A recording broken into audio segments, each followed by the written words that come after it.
se de her bøger, eller skal vi rejse dem på højkant her? Sådan. Så. Der står ikke rigtig, vi skal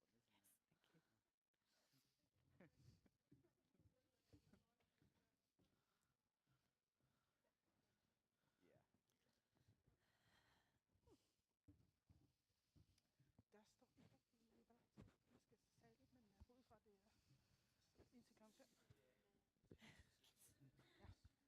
Sleeve. Og det stod nemlig ikke frem, der stod bare, hvornår det startede. Sleevage. Nice.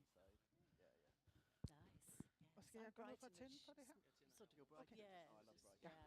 Didn't know that. Somebody was asking me today if I'd gone to the pub. You better stop gossiping. All right, it looks like we've got the sound going. Everybody, welcome very much to this afternoon where we're gonna discuss serial killers, which is a subject that is very close to our hearts, all of us. Can I just introduce this absolutely splendid quartet of British writers? Let me start with you, Matthew. Hello, I'm Matthew Arlidge. Yeah, Yes. MJ Arlidge. And your book? Which one's that? Pop Goes the Weasel. It's That's, called Popo Brille in Danish, Okay. which And, is so I've had 3 books actually. The third one, Doll's House, is out today, I think. So the third one's just out. Pop Goes the Weasel is the second, and Eeny Meeny was the first. And they all feature D.I. Helen Grace, who chases serial killers around Southampton. and we have Elly Griffiths. Hi, I'm Elly Griffiths, and my book is The Crossing Places in English. In Danish, I've been trying to learn to say it. Pine under... Pine under jorden. Very good. You're not very good, but that's what it is. Pine under something. Yes. And it's about forensic archaeologist Ruth Galloway, who becomes involved in a murder investigation. In England, I'm just writing number 11, so you've got a few to go. Hi, I'm Belinda Bauer, and my latest book, which is I think my 9th book, is The Beautiful Dead. Yes. It's set in London at Christmas time, and it's about a TV crime reporter who finds that there's a very little difference between reporting the story and becoming part of the story. Hi, I'm Daniel Cole. I wrote a book called Ragdoll. It normally looks better than that. That looks like someone found It's it on the well street, it's about a body made up of 6 different people's body parts all stitched together to make a whole, hence the Ragdoll. I'm just releasing my 2nd book in the series in England on Thursday, so exciting times. And I'd like to, because we are talking about serial killers, and I'd like to let each of you introduce the serial killer in your book without telling too much. Just tell us a little bit about the modus operandi, what makes that serial killer tick. Okay, so in my one, basically, this is not giving anything away to say that the serial killer is a prostitute who is killing her clients. And what she does is she kills them and she cuts out their heart and then sends it to their family. And so my cop, Helen Grace, has to investigate this. And of course, not only is it very hard because this woman's quite sort of untraceable, but also the victim's family don't really want to admit that their husband or their dad sort of was visiting prostitutes, so they don't really want to cooperate either. So it's a fiendishly hard case. My killer is taking children and imprisoning them on marshland, and there are letters sent to the police about the whole mythology of marshland, which is really well suited to here, actually, to Jutland. You're famous for bog bodies, and the book starts with a body being found that's 2,000 years old, and that's how the archaeologist comes in. So it's about the fact that marshland, between land and sea, between life and death, it's a liminal zone. It's a place where sort of unusual things happen. So I think that's probably all I can say about it. My serial killer is a frustrated artist who considers that his murders are actually pieces of art, and all he's doing is looking for an outlet for his exhibitions. And he actually warns the police. He puts up a poster before he kills somebody to let the police know where and when the murder is going to take place. So it would seem that it's an easy case to crack. All you have to do is be there and wait for him to carry out his crimes, but in fact that proves not to be the case. it's a hard one to answer without giving stuff away, but Ragdoll is it's a movie that you read. That's what I was going for. So I played up to all of those movie media stereotypes of serial killers that probably would make a real police officer go nuts and say that's totally wrong. So mine's got the full-on God complex, absolute genius. I played up to all of them. It has a slight feel of a sort of serial killer's dating show, this, doesn't it? Yeah. Putting forward Yes, their yeah. best characteristics. Like, which candidate you Yes. like best? Yeah, exactly. Speed dating. Speed dating for killers. No, but they all sort of have different things that makes them tick. Some are more grisly than others. I'd probably say of the bunch, yours is Thank you very much. by far the most grisly. And I'd like to hear what you all of you think about the fact that we are so fascinated by serial killers, and not only in literature but in real life. What is it about them that makes them so compelling? I feel that, I think for me, what makes somebody compelling when you discover they're a serial killer is how normal they are, how normal they appear to be, and how you look around the people in this room, one of us might be a serial killer. You know, and you actually don't know until you discover they've done one murder, and then you realize they've done 25 others, and they're all buried under the car park. You know? Yeah. And I think for me, that's the most interesting thing. It's just not how crazy they are, but how normal they are. I suppose it's like the most fundamental form of storytelling. You've got a hero that needs to save someone and defeat a monster. I suppose it's sort of been around forever. And as complicated as our crime thrillers get, to be original, that's kind of what it boils down to. It's Beowulf, isn't it? Yeah, I suppose exactly. he was a serial killer. And as for the media, I suppose, in a way, even in real life, it's still... I mean, I was a paramedic for a few years. Like, I've seen a lot of dead bodies, and there's nothing movie-like or exciting about it. It's just horrible. But we don't get to see that because it's filtered by the media. So I think they also play up to this... all of the films and the movies, we kind of get this filtered version, and it seems sort of hyper-real and exciting.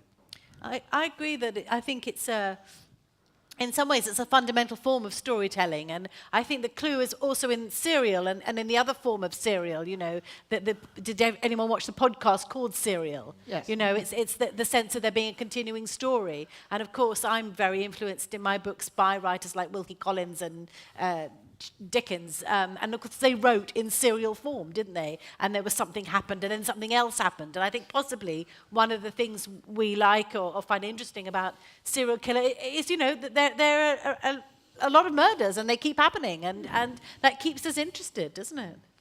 I think also, I mean, I think we're all fascinated by crime, both fiction and real, because we're interested in why people do things that they know to be wrong or harmful or immoral. You know, most of us have made that pact with civilization that if we're good law-abiding citizens, then the world will be good for us. But actually, so we're fascinated by people who kill or hurt, but we're all, you know, serial killers are like at the extreme end of that spectrum, and I think they're because of the aggressiveness, the brutality, and the repetition of their crimes. And so I think, for me, they're the most fascinating of all, because you think, well, why does someone keep someone's head in their fridge? You know, what's that about? You know, why do you have sex with a corpse? What would drive somebody to do that, and why would they gain pleasure from it? And I think because it's so extreme what they do, and it's so scary, basically, what they do, that's sort of why people are endlessly fascinated and scared by them. You know? Yes, because there's a part of us that are sort of, we read about these murders or serial killers in real life, and then we shudder, and then we say it's incomprehensible, which means we don't understand why they do as they do. We don't understand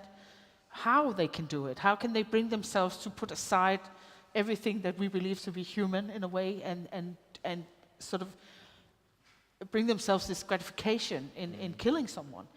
And I'd like to ask each of you also, because how much do you go into the psychology of your murderers? I mean, how much do you try to understand your murderers? And is that an unpleasant place to be? To kind of picture, why would someone do this? What is the motivation? I guess you have to sort of, I mean, none of you have sort of chosen to, perhaps you do a little bit, tell some of the story from the point of view of the killer, also what they are thinking, but you have to sort of approach the person, because you have to spend a lot of time with that person as you tell the story. is that difficult, or what kind of thoughts does that bring to you as you work with that? Well, I mean, I always, my books are always have multiple points of view, and the killer is always one of them. And so I like to sort of drill down quite deep. And although you sort of never condone what they do, you understand it. And I mean, I don't really believe in the concept of evil. I think, you know, when you have kids especially, you see that they imitate in order to learn to speak and all the rest of it. You know, I think a lot of it is environmental. And so in my book with the prostitute, it was a sort of idea of looking at someone who's conventionally the victim, both in real life and in fiction. It's always the prostitute who's dead. This time it's flipped on its head, and she's getting revenge for all those prostitutes who were killed by Jack the Ripper and thousands of other men throughout the ages. And by the end of it, you know, you wanted to be caught, you wanted to stop. But I think, you know, most people who read it sort of really sympathise with her because of what she's been through to get to this place. And the truth is, when you do research serial killers, as I know we all like to do, you find that very few of them come from really nice, loving, stable sort of backgrounds. A lot of them have been sort of hideously abused or neglected. And so I think once you drill down into that and find out, you know, why is it they want to dominate someone to such a degree? What is it that's lacking in their life, or what's happened to them in the past that means the only way they can expiate those feelings is to sort of destroy somebody else? You know, so I find it quite enjoyable to drill down and just try and work out why someone would do that. And I wonder if that is also a reason why, as readers, because I love books about serial killers, and especially ones written by such brilliant writers as these, but, you know, I do, and I think maybe there is one reason why we read them, because, of course, in real life, sometimes we never know why, do we? Or there's, you know, the famous, is it Dennis Nilsson, Killing for Company? He just said, oh, I was lonely, you know, so I killed all these people. And it's not much of a, if you tried that with your editor, they'd probably say, oh, I think we need a little bit more than that, actually, you know.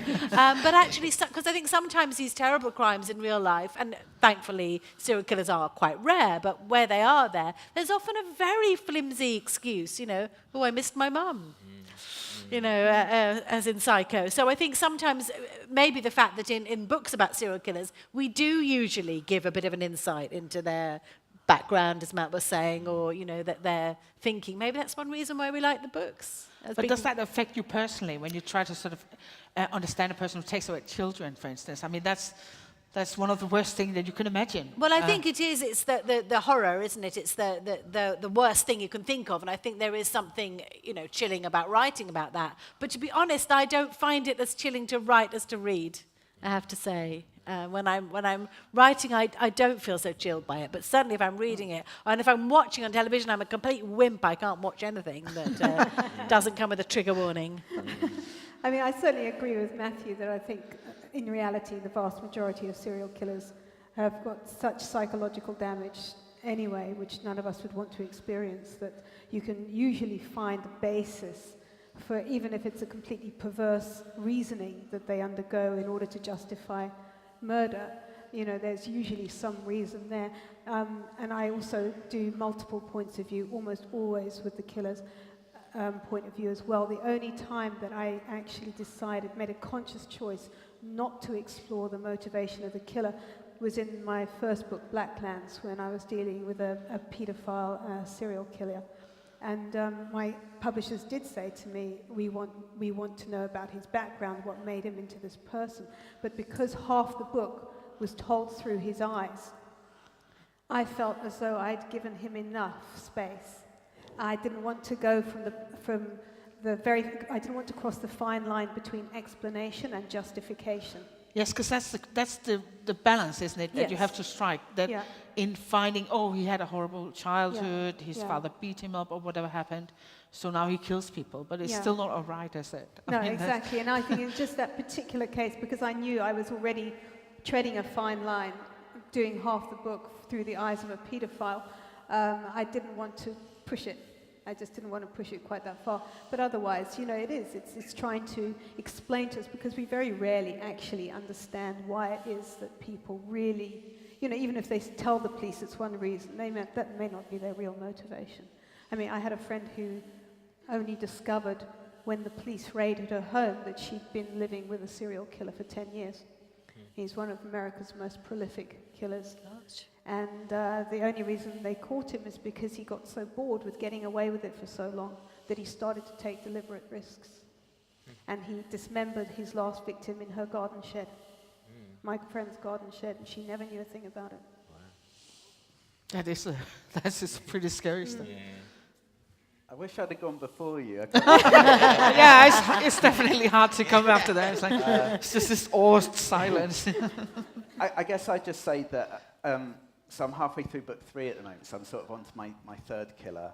And I just approach them as I do every other character in the book. Like, everyone has to be a fully rounded, believable character. And that comes, that goes for your killer as well. And they've got to, if they're not believable, there's really no one for your hero to fight. And it's amazing how many movies and TV shows and stuff get the killer wrong. They're just, I'm just a baddie and just someone to shoot at.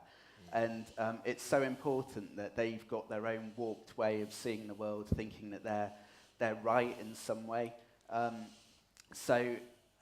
don't know about the psychology and things any more than any other character, but that's how I approach it. Yeah, I think Daniel makes a really good point there about believing they're right. I think that's almost the essence of it. If nobody, I don't believe, consciously does things they really believe are wrong. And so really it's about the psychology of somebody who actually doesn't think that what they're doing is wrong, or is able to submerge it for their own benefit.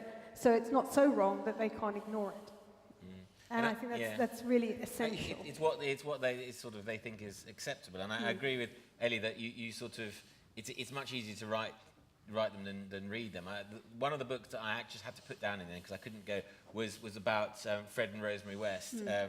And a book called Happy Like Murderers, which is a tremendously well-written account of they killed their own children and other young women and buried them in the garden. And I got about halfway through and I just had to stop because I'd had too much, and the book was sort of enjoying it a little bit too much. But what was fascinating about that is, these people, it was a husband and wife, and they sexually abused their own children. The woman was actively involved in that, and then killed them and buried them. But when you started to look back at their childhood, and the wife had been sexually abused by her father and had also slept with her brother. And Fred West himself had come from a sort of travellers' community in the Forest of Dean, where incest was common. And so he'd slept with his mother, And so for somebody like him, those boundaries that we all sort of basically all accept were never there for him. So in a way, that contract with civilization that I mentioned earlier was broken from day one for him. And so for him, as you say, it probably wasn't wrong. It was just a natural way of being, which is terrifying. And so without sort of justifying it, you begin to understand a little bit why they might view the world in that way. And that's the challenge writing about them, isn't it? Because they're not going to, when Milton's devil says, evil be thou my good, there's not normally a moment where they think, as Belinda says, oh, I'm going to start being evil now. They think, well, this is a logical next step. Yes. So there's evil deeds, but not necessarily pure evil people. Yeah, and I think what Matthew just said is really interesting because I read the same book and I got the same feeling. I'm actually starting to feel a little bit uncomfortable about the gratuitous nature of the investigation into this couple who did such heinous things. And I think when you write books about murder, whether it's a serial killer or not, you always have to be editing yourself, double-checking that you're not crossing those lines into sheer offense. Can you mention an example where you kind of wrote something and then you went back over it and you thought, no, I'm going to take this part out? Or? Well, it was really that's in Blacklands, my first book, where I just knew from the outset I didn't want to give the killer any excuse. Which has some connection to the Moors murders. Yeah, it was based on, it started with the idea of the Moors murders. Which was a child killer who buried his victims in the Moors. It was actually a couple, a young man and young woman who buried 6 children out on the moors in England, and one of them was never found. And so I took that as my starting point. So a child is trying to find the body of his great uncle who was murdered and buried somewhere on the moor.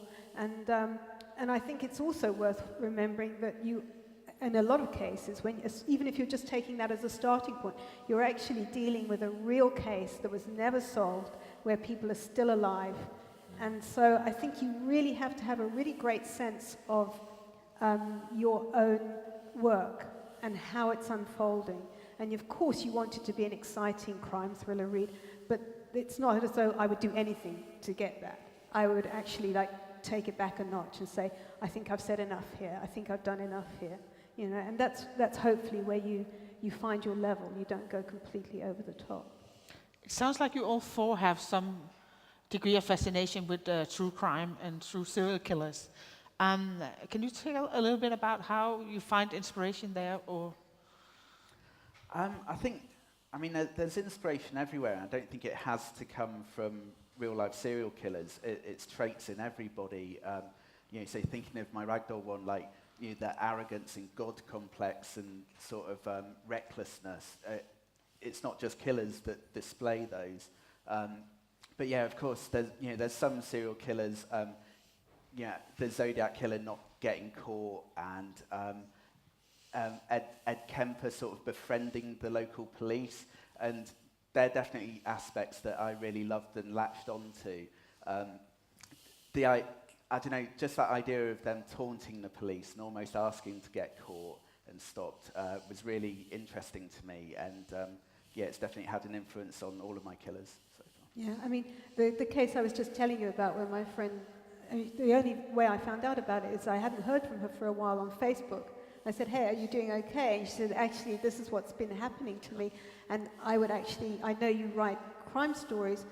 The press have been trying to get the story from me, but I would talk to you if you wanted to do this story, because I've lost my job because of it. I've lost my livelihood. I need some money. If you want to talk to me, I'll do it. And I actually said no in that case, because even though it was an amazing story, and one part of me was like, oh my God, yes, I'd love to do that, I actually thought this is not what my friend needs right now, is somebody exploiting the experience that she's been traumatized by. I mean, she has PTSD and everything now, you know. And so even though I would have been able to do it to somebody else, I couldn't do it to a friend. So I took a conscious decision. I'm not going to do that story. You know, and somebody else might make £1 million out of it, and I think they're making a movie of it now. But I can't actually get to that place in my head where I would feel bad doing that. And that was because she was your friend. Yeah, and she's a very traumatized person. And so really we've just been talking about it, I've been supportive, and hopefully, you know, that's the right way to have gone, you know. Yeah, I am interested in true crime, but actually I'm really interested in true crime that happened sort of thousands of years ago, you know, like Tolland Man, you know, hey, murder victim. And I remember being on a panel, and the chair said in a rather sort of well, he said, has anyone seen a dead body? And I said yes, because I've been to the British Museum. You know, I've seen Lindau Man, and, you know, strangled, stabbed, and probably poisoned as well. You know, hey, overkill. But actually, I'm very interested in these age-old murders, and we'll never know who did that. So I think that does run through my books. There's usually a modern-day crime and a crime that happened in the past. And I'm just very interested in that sort of aspect as well. And the fact that archaeologists are trying to find how and why people were killed. And quite often we'll never know, which is a sort of tantalizing thing. Or will we? Yeah, well, for me, I mean, I've written 7 books in the series now. Only one of them is sort of partially based on a true case. Most of them are just sort of idle thoughts that come to me in the middle of the night. And my first book, Eeny Meeny, is about a serial killer who abducts people in pairs. Could be you and me. You know? Well, and when we wake up, you never know. We're in a locked room with a gun with 1 bullet in it, and the killer tells us that one of us sort of has to kill each other in order to get out. So it's a sort of horrible moral choice about, you know, is a man's life worth more or less than a woman's, or does someone who have kids, is their life worth more than someone who doesn't, etc., etc. And that was inspired by reality TV, basically. That was inspired by Big Brother, and that sort of time in our life when all the shows were judging people. And it's like, who do we like, who's hot, who do we want to evict? And it was literally sort of grew out of that. Whereas the third book, The Doll's House, was inspired by my daughter, which was when we were on holiday, and we were on holiday with another family. And every night the kids would go to sleep in the same room, and we knew that if we left them in there, one of them would wake up and there'd be chaos. So every night I would creep in and I'd pick Chloe up and I'd take her back to her own bed. And I realized that for that entire week, she always went to sleep in one bed and woke up in another bed and never mentioned it, you know. And as I was carrying her one night, I thought, God, wouldn't that be weird for a grown woman to actually go home, go to bed, and then just wake up somewhere else and have no idea? And so that was that's the opening chapter and the starting point. And I thought, and so then the killer then, you have to work out why would a killer want to do that. So I often sort of find that the kind of most compelling ideas for me just sort of pop up in the middle of the night, you know. Yes, it doesn't have to be something you read in the paper about some gory crime. You're just like something, wow, that really interested me. That thing that person just said or did or looked, the way they looked, wouldn't it be amazing if that was happening, you know? Yeah. And what, now that we're talking about serial killers, and some of them are evil, some of them do evil deeds, but what is pure evil to you? Oh, that's a good pass. Big question. Next question. or is it? But I don't know, really. I, as Matt said, I'm not sure that I really believe in pure evil. You certainly read about people who do really evil things, you know. But are they evil? I don't know. And would it be as interesting a story if they were? I don't know. I mean, I mentioned Milton. Even he ended up making the devil quite compelling, didn't he? And interesting a character. You know, Macbeth is a serial killer, but we certainly are rooting for him in a way, aren't we? So I don't know that I believe in pure evil. I certainly believe that evil things happen. Yeah, I think it depends how deep you dig into somebody's psyche. I mean, I know that psychopaths actually have an abnormality in the brain, so this is a physiological reason why they behave the way they do, why they lack empathy and, you know, things like that. And so can you really call somebody evil? Because I was going to say somebody who lacks empathy completely, but if you actually are missing something physical in yourself, can you actually be called evil, or can you just be called unlucky? You know, I'm not completely sure that evil exists without any explanation, or regardless of whatever explanation there might be. I must say, when I read your book, we have a killer who actually kills 6 people and sew them together as one body. It's quite funny, though. Very good.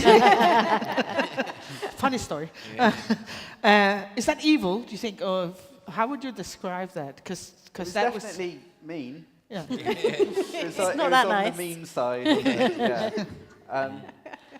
I think I agree with these guys. I mean, pure evil would be quite boring. If someone's just completely bad, and that's the only reason, then that would be quite boring. I mean, the most interesting things with any character is that grey area and that, their twisted view of the world and how they're right, like we were saying earlier.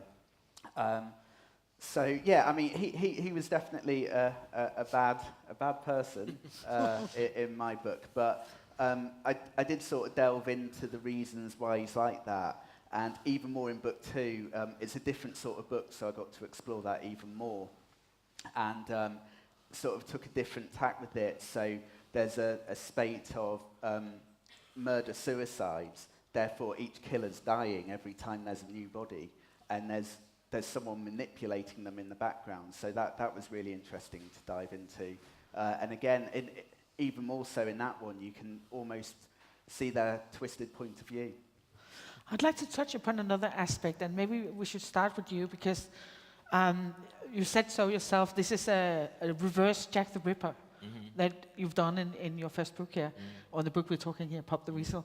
And it's sort of righting a wrong in a way, in a sort of obscure way, isn't it? Because Jack the Ripper were never really caught, and he was never punished. And we still to this day are debating who he was. I mean, there's been some quite educated guesses, but we don't for sure know who he was. And so it's a justice thing that never happened in this case. So is that part of sort of taking this motive up, and you're kind of trying to right a wrong or take control over what is a chaotic situation, which a serial killer is at some point? Yeah, no, absolutely. I mean, I think there's a sort of twofold answer to that. I mean, my main character is a woman, D.I. Helen Grace. It's no spoiler to say in the first and the second book the killer's a female too. And that's, so that was a deliberate choice, because I think sort of men have had a good run, and it's quite nice to do something different. And in this one, I mean, Pop Goes the Weasel. Again, you know, prostitutes have been, you know, killed thousands of times, you know, throughout history, and continue to be so. And so I thought it would be interesting to do it from the other perspective. And it's interesting, when I was researching the book, I went down to Southampton, where it's set, and I said to the police, you know, is there like a red light district, effectively?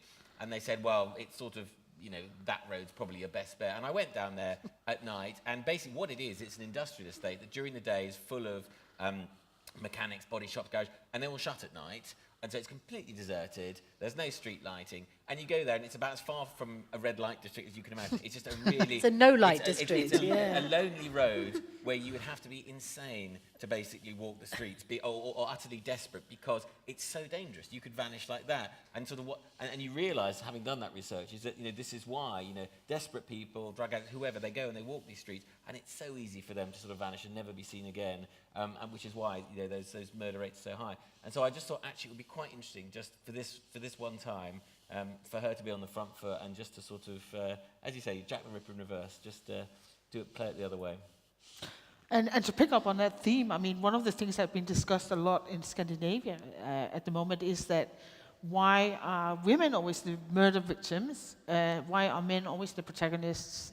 And you flipped it around, but I'd like to hear the other three of you. Is that something you've been thinking about at all, or do you sort of just reach out for the male serial killer because that is how it is most I of the did try time and tot it up in my books, and the book that just come out in England is my 18th published book, so there's a few killers there, and you add them all up. And I don't think I think it's probably quite even, but of course in reality, as you say, it isn't even. But I definitely think it is part of your job as a writer to think about it, you know, not to think about your decision, not necessarily to, you know, you can decide whoever you want to be is the murderer, but I think you do need to think about it and not make it gratuitously a woman or a child, or, you know, just to wonder why you're doing it, and you've probably got very good reasons for doing that. But I do think it is part of your job to consider it, but you know, in any crime fiction, I think there is, in any fiction, but particularly any crime fiction, there is this suspension of belief, isn't there? It's like a pact between the reader and the writer, because we all know that in real life, you know, most police people only have one big murder in a career, you know, much less one every year based on the Book of the Apocalypse, you know. And to be honest, most forensic archaeologists don't have any. So I think there is already that suspension of disbelief, isn't there? So you're asking your readers to come with you. So I think you owe it to them to make what you do write about believable psychologically as well, I guess. Oh, everybody's looking at me. Yes. Sorry, what was the question? Well, it's a sort of automatic. We always think of serial killer as males. I and actually haven't used a woman as a serial killer in my books, I don't think. But it's, as you say, it's something that has really just become organic from the idea for the story. I don't think, okay, who can a man kill in this book? You know, and also, I don't have serial killers in all my books. Sometimes the crime is historic, sometimes the crime is a one-off, because my books are standalones, and so there's not really a continuation feeling like that. But yeah, I think the first question I ask myself as soon as I've thought of the idea for a story, as soon as I've thought of the plot, is who's the best person to tell that story? Which character is going to give me the most, you know, value for money to tell that story? And then it derives organically from that point. And, you know, it is a fact that most killers are men. It wouldn't preclude me from using a woman, but so far I haven't. I kind of feel like positive discrimination and like shoehorning people in for a reason is just as bad as discrimination. So I think someone said, like, oh, you haven't got like an openly gay person in either of your first two books or something. But I was like, I'm not going to put one in just to sort of tick a token box or something like that. Person. Yeah. Even though I did promise one of my friends who's super camp and he's hilarious, but I did promise he'd turn up somewhere. But after that person said that, I felt like, oh, I didn't want to do it, you know, to tick a box. But Yeah, I mean, so far, I suppose I've got male serial killers, and I definitely think about using a woman in the future, but I just do what I feel is best for the story, and just don't try to tick any boxes or fit anything in to make publishers happy. So yeah, I think that would feel inauthentic. So so far, because of the way the stories have developed, they've been male, but yeah, definitely in the future. I'd like to ask if there's anyone in the audience who'd like to ask any questions. And if you don't feel comfortable asking in English, just ask in Danish and I'll be happy to translate.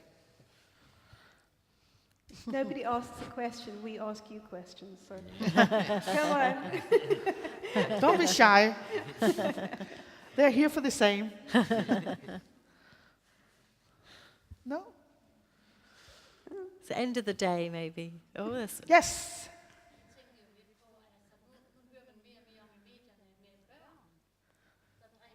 Yeah.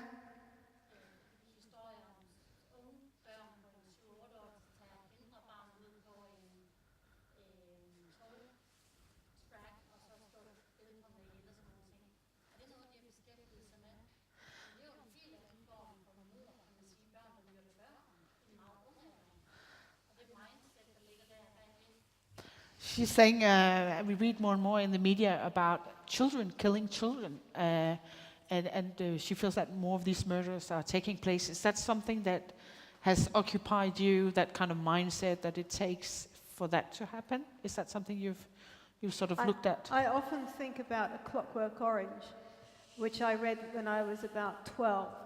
And at the time, I was so shocked that children of 15 could be the protagonists in that book and the antagonists in that book. And now, of course, 15 years old seems like no age to be a killer or a rapist.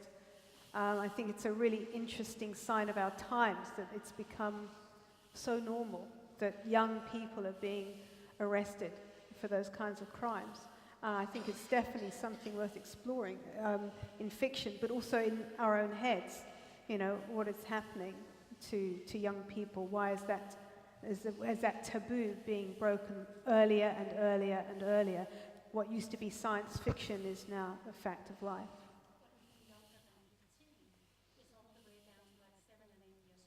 Yeah, I mean, and that's also quite historically that has echoes. I don't know about in Denmark, but certainly in Britain, there were cases in the 60s where children of 8 and 9 years old murdered other children. I mean, in just the same way that we were talking earlier about this physiological distinction with psychopaths, or even just boundaries having been broken within families, possibly of abuse, neglect, okay? So children who have already had experienced that kind of life, those boundaries are not there. And so they may take out control and issues on other children. That's why you get bullies. I mean, a murder is just an extension of a bully, and we all know that children bully each other. And if you read, did you get here Eleanor Summerscale's The Suspicions of Mr. Witcher, which is about a famous Victorian crime, which I'm not giving anything away to say it's a child killing another child. And she wrote another book about again true, about two young boys who killed their mother and kept her body in a... The Wicked Boy. The Wicked Boy, yeah. It's an amazing story. It's also an amazing story of redemption, actually. It's a wonderful book to read. It's not something I've ever written about, or I don't think I would want to write about it, but it's certainly, a very disturbing and also, quite an interesting thing to read about. And I certainly found those books absolutely mesmerizing. I'm not sure it's something I would write about. I think it's comforting, though, to know that it's so shocking to us still. Yeah. That we talk about it, that it's big news when it happens in the newspapers. I mean, luckily, it's still uncommon. It's still shocking to us. And long may it be so. Nobody wants to get used to that kind of thing going on. But I don't think it's new necessarily. Is that a taboo that any of you would be ready to break? What, to kill somebody? No, to write about a child killer. Not a child killer who kills children, but a child who actually kills. Would that be? Yeah, I would do that if I thought of a good enough story. Yes, you'd have to find, Yeah. as others, Daniel said and Belinda Yeah. said, I think you just have to, if the story came and grabbed you, yes, maybe. Yeah. It's not something I've done, you know. I think for me it would be a challenge because my main thing when I write is I just want it to be entertaining. I want to make people laugh and just enjoy the ride, really. So basically anything to do with children is kind of a bit of a bummer, isn't it? It's pretty horrible and instantly makes everyone tense up. And for those reasons, I definitely avoid it, I think. I think if it was a child killing adults, I might go there. But I think it's sort of, yeah, I mean, it's funny, we were talking about, you know, pure evil before, and I think that I do avoid doing anything with children just because that's the sort of one area where if a child is the victim, that's sort of really where I sort of slightly lose it. And, you know, you hear these terrible cases where a child's been sort of tortured over like 2 years and got 100 broken bones and a social service, and eventually they're murdered by some terrible stepfather or whatever it may be. And that when I read about those things, There's been a few cases of that in the that's UK. where the red mist, and I, you know, I would probably beat that person to death if I got into a room with them, you know, that, and that's the one crime where I sort of completely lose it, which I don't really about many other crimes, but that's the one that just sort of the red mist. So I sort of think for me, I think, you know, the psychology of why a child would kill is interesting, but I think it would have to be a child killing adults because I sort of would find it hard to go elsewhere. Yeah. But, I've always wanted to write a book where the reader did it, but I haven't thought of a way to do that. So I think that would be, that interests me. Interactive somehow. Yeah, Oh my God, all your readers would be turning themselves into Yes, prisons. but Saying, like, who's going to read my next book? Well, you know, I haven't got the answer yet, but that's a challenge then. That's an interesting. Yeah. We'll be looking forward to that. Any other questions? Have any of you ever met any serial killers in real life? I'm sure I have. I haven't. They just haven't been caught yet. No, really, I'm not even joking. I've worked with people who I actually either suspected of having murdered somebody or felt that they were actually psychopathic, and that I What kind of job was that? When I was a journalist. All right. Yes, all right. Yeah, I get it. And I interviewed killers as a journalist, but I actually worked with one or two people I was actually nervous of because I thought they have no empathy, they're psychopaths, and things they talk about sometimes chill me, and I don't want to be around them alone. So, you know, I haven't actually sort of met somebody who's confessed to it, but I suspect a couple of people. When I was a paramedic, you meet everyone. So there's probably a good chance. I don't know about serial killers, but I definitely have been out to people, you know, who have killed someone, sometimes in the same house as we've just been called out to. But I don't know about serial killers for sure. Yeah. Well, I used to work in publishing. And to my knowledge, no, I haven't. I have done literacy work in prison, so I have met people in prison, but to my knowledge, I haven't met a serial killer. well, my dad's a criminal barrister, and he prosecuted a case. This is the closest I've ever got. He prosecuted a case in the 80s, I think it was, a guy called Jeremy Bamber who killed his adoptive parents and then his stepsister and her twin children while they were sleeping in their bunk beds. He shot them all with a rifle, and then he made it look as though the sister, who had mental health problems, had killed everyone and then shot herself. Yeah, Sheila. And so it was Sheila. It was quite an elaborate crime, and it was quite famous at the time. And I remember my dad was at the Old Bailey doing the trial, and and we saw bits of it and saw the sketch writing. And then the wheel came full circle because last Christmas, my dad got a Christmas card from Jeremy Bamber saying, "Just to let you know, Mr. Arlidge, I'm still innocent," sort of ... And I'm like, oh, that's a bit freaky. Happy New Year. Yeah, exactly. I'm outside. Yeah, exactly. Jingle bells. Dear. So this may be the last time we meet. Oh, dear. Maybe the last Christmas. Yeah, the last Christmas. Indeed. I think we have time for one more question before we have to finish off, unfortunately. I could go on for hours. I think this is so interesting. One more question? I think it might be a lady over there, Ilona. Yes? Some of you have covered it already, but is there areas where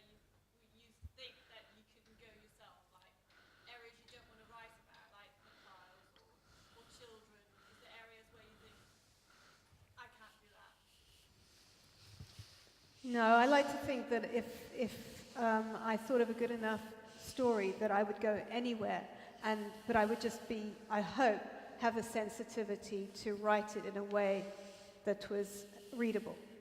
Even if, I know that we all have different limits, we all have different levels where we all say this is too much and that's not enough. So you have to just pitch it for your own morality.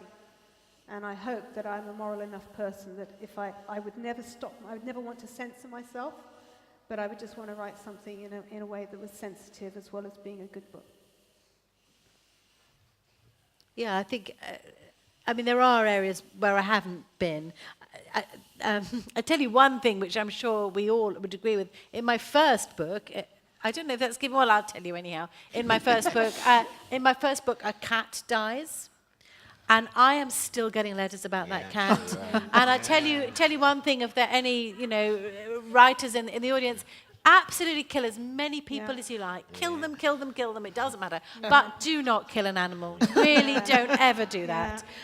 Because you will still get letters. And people, children die in this book, but really nobody's ever written to me about them. So my little word of advice would be, obviously, as Belinda says, you make that moral decision, but just don't kill an animal. Yeah. Just don't do it. Absolutely true. I get so much, I get people on Facebook now coming to me like 7 years after this book was published talking about how can you write that scene, because I have killed animals in my books. I'm ashamed to admit it because I never get weepy over a person I've killed, but there was a scene in my second book, Dark Side, where a dog is shot. And when I think about it, I still get kind of emotional. Bless. It was such a sad, awful, tragic scene. And I get people who come to me saying, what's wrong with you that you could write this scene? But not all the other dark scenes. No, they don't care about the children buried out on the moor and stuff. I was like, how could you shoot this dog? And I'm like, you don't see me. I'm sitting in my house in tears writing this scene, but how could you? I'm like, well, I'm a writer. That's my job. But I think that's partly why people get angry, isn't it? I think they suspect that you're quite gratuitously killing off an animal. And absolutely, not the case with you. The context was that it had to be so emotionally overwrought that it motivated somebody to do something terrible. So, I had to get there. As a writer, that's your job, is to feel those emotions in people so that you can write them authentically. As I mentioned, I'm sort of limited by my need to entertain people in my books, but as for other people's books, I think it depends on the writer, and anything done in the right way would probably work to some degree. It's just how they handle it, but I'm definitely sticking to my jokes and stuff. I mentioned before, I don't really do children, and I think the other thing is interesting that suspicion that people write about what they enjoy doing, which is completely untrue. Yes. But I think I've never gone anywhere really near rape or sexual assault in that way, because again, I think as a male writer writing a book that could be perceived as someone sort of gratuitously enjoying rape, that I think is something that you have to be quite, as a male writer, I think you have to be quite cautious about, because I think that could be taken very much the wrong way, given that 80% of your readership is female, most people who work in publishing are female, and I think that's something you have to judge quite carefully. And so I'd have to really make sure that it was that A, I could do it, and B, that it was a story worth telling before I'd go there. And I also think you go through phases in your life. I know that 5 years before I started writing books, I was a different kind of writer, and I was very much more into gory violence and sex and things like that in my writing, and I would have made a lot more money if I'd started writing at that stage of my life. But I've kind of grown through that as a person, and I no longer want to actually show extreme gratuitous violence or torture or sexual assault in my books, and it's so really it's dependent. So I may be meeting my readers on a road where they would prefer to have more sex and violence, and so they don't want to read my books. But I also might still be too sexy and violent for somebody who's gone even beyond that on the spectrum. So you don't really know. You take your reader as you find them, And I wouldn't blame anybody for writing, gratuitous sex scenes and violence and stuff, because there is a readership out there for it, and that's what we're here to do, is to sell books. So just before we finish off, I'm just going to ask you a very quick question, all four of you. Which is your own personal favorite serial killer? Fictitious or real? Or when I say favorite, I mean which one are you most fascinated by? You don't have to enjoy what he's doing, or her. I mean, Ragdoll was always compared to the movie Seven. That was our original pitch for it. My agent said it's like Seven, but funnier. And that was our pitch. Well, that's not hard. And he was, I thought he was a fantastic, fictitious serial killer. Just in case anyone's miraculously not seen it, I won't ruin it, but the ending was such a horribly brilliant but still logical move. I love that and still think of that film a lot. Yeah. I thought Dexter was a great character. The idea of a serial killer who kills the right people. And so that's the way he controls himself, is he only can. I just think that's a really great conceit. I wish I'd thought of it, and I think they executed that very well. So, and it was so different. It was a great idea. Yeah, it was a really good idea. My mind's gone blank for serial killers. I mean, I suppose I am still quite fascinated by sort of Jack the Ripper, because I'm so very interested in sort of Victorians and the fact that we don't really know. I really could like the idea that we don't really know. I guess fictional, my favourite, I'll say Macbeth, because he's a real example of someone who doesn't kind of want to do it, and maybe if it wasn't the folie à deux with his wife, he wouldn't have done it. But then he gets quite into doing it, but at the end, he does have our sympathy, I guess. I think it has to be Lecter for me. I'm sort of a big Hannibal Lecter fan, and I sort of, quite often wander around the house and walk up behind my wife and say, "Good morning, Clarice." Makes me laugh, anyway. We'll be asking her No, later. it's not. Oh, let's see what's scarier then. Exactly. I'm wearing the mask, obviously. Well, with that, my dear audience, I would thank you very much for coming. So Daniel Cole, Belinda Bauer, Elly Griffiths, and Matthew Arlidge. Thank you very much for coming. Thank you. You've been brilliant. Thank you, Lorna. Thank you.